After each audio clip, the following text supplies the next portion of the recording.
The first thing I want to ask about is the health care debate, because that is obviously what is dominating the news in this country now. You are in a unique position because you were there for some of the fights in the 60s, like civil rights, Medicare, Social Security.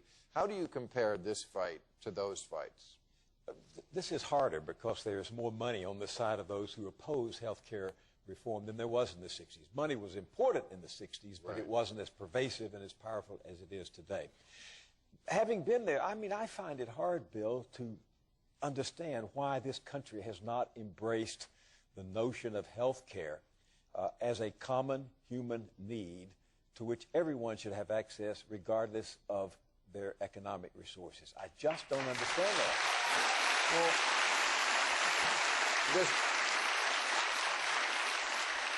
does it have something to do with the Democratic Party, which was the party of progressive issues in the 60s?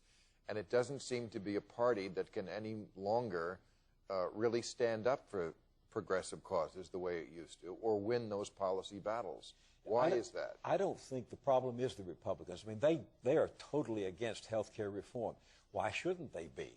They don't want to give Barack Obama the greatest progressive breakthrough in domestic policy since Lyndon Johnson and Medicare. It's to their interest as a party not to let Obama get an advantage that'll help reelect him in 2012. So don't count on the Republicans. The problem is the Democratic Party. This is a party that has told its progressives, who are the most outspoken champions of health care reform, to sit down and shut up. And that's what Rahm Emanuel, in effect, the chief of staff at the White House, told progressives when they stood up as a unit in Congress and said, no public insurance option, no health care reform. And I think the reason for that is that in the time since I was there, 40 years ago, the Democratic Party has become like the Republican Party, deeply influenced by corporate money. I think Rahm Emanuel, who's a clever politician, understands that the money for Obama's reelection will come primarily from the health industry, the drug industry, and Wall Street. And so he is a corporate Democrat who is destined, determined that there won't be something in this legislation, if we get it, that will turn off those powerful interests. The Democratic Party, though, I mean, Lyndon Johnson was the last Democrat who really, it seemed to me, won an election based on democratic values and democratic virtues. Every other Democratic victory that's come after it more or less came because the Republicans screwed up so badly.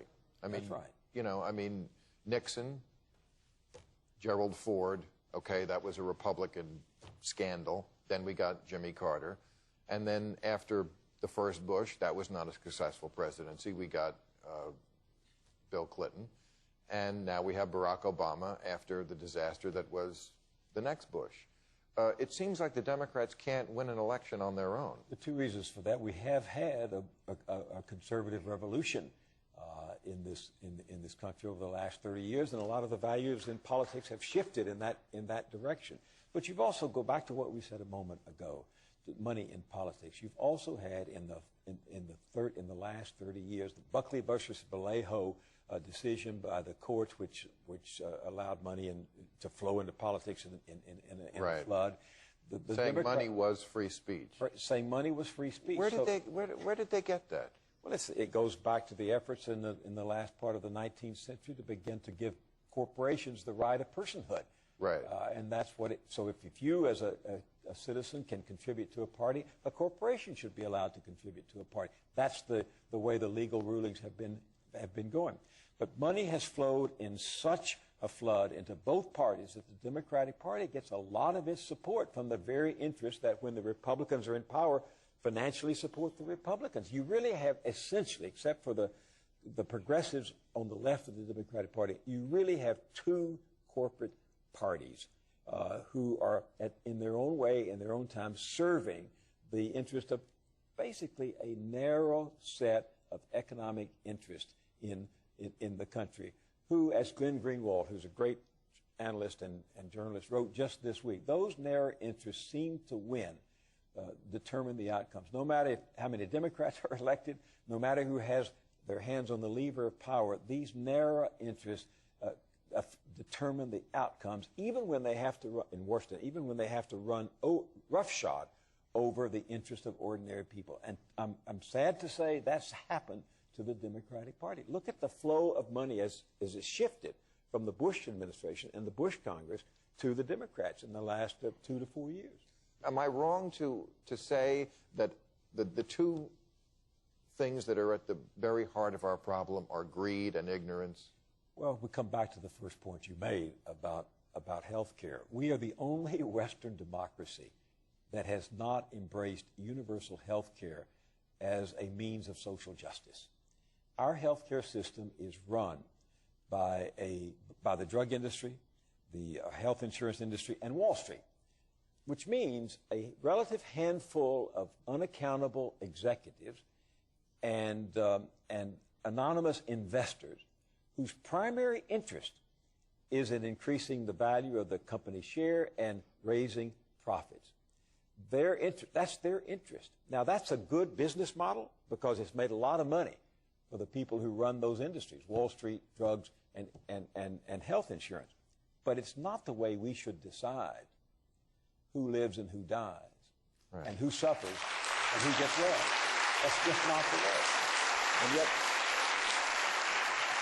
because money is the measure of success today and profits, both parties serve the for-profit motive. That's why I would rather see Barack Obama go down fighting for vigorous, strong, principled public insurance, right, than to lose with a bill. Look, Business Week had a cover story last week. The insurers are winning.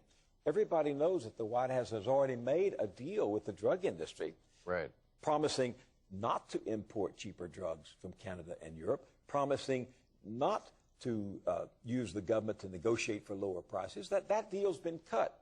Much better that Barack Obama go back to this public insurance for everybody. Universal health care run by the government with tough cost controls to which everybody can join, employees and individuals, and which puts the care of the patient back in the hands of the doctor. And he never... And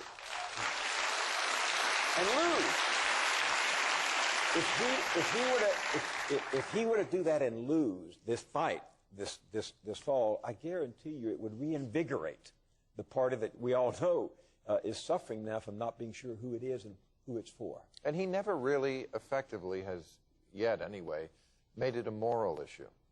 He started just recently, just a few days ago, he talked about health care as a moral issue. But it is a moral issue. It's not an economic issue. When Kennedy broached the civil rights issue, which was a much harder issue to broach than even health care in 1963, that speech he made, I've seen the tape many times, he says, right at the beginning, we are confronted primarily with a moral issue. It's been 100 years since the Civil War. We're still treating the Negroes, as he called them then, in a way as a second-class citizen. I haven't heard anything similar to that from this president. Harry Truman in 1948, Bill, fought for Medicare, the first president to really get out there and fight for it. He lost. But because he lost in a principled victory, the AMA beat him, we were able, 20 years later, to come back and get Medicare passed. And when Lyndon Johnson flew to Independence, Missouri, to sign the Medicare legislation in the presence of Harry Truman, I thought, you have to lose sometimes in order to win. And that's why it's more important. People are saying, well, better to have half a loaf. No, half a loaf doesn't feed the crowd. It doesn't. It's better not to have a half loaf than to lose with the whole loaf out there that would serve everybody. And then come back and fight for it again.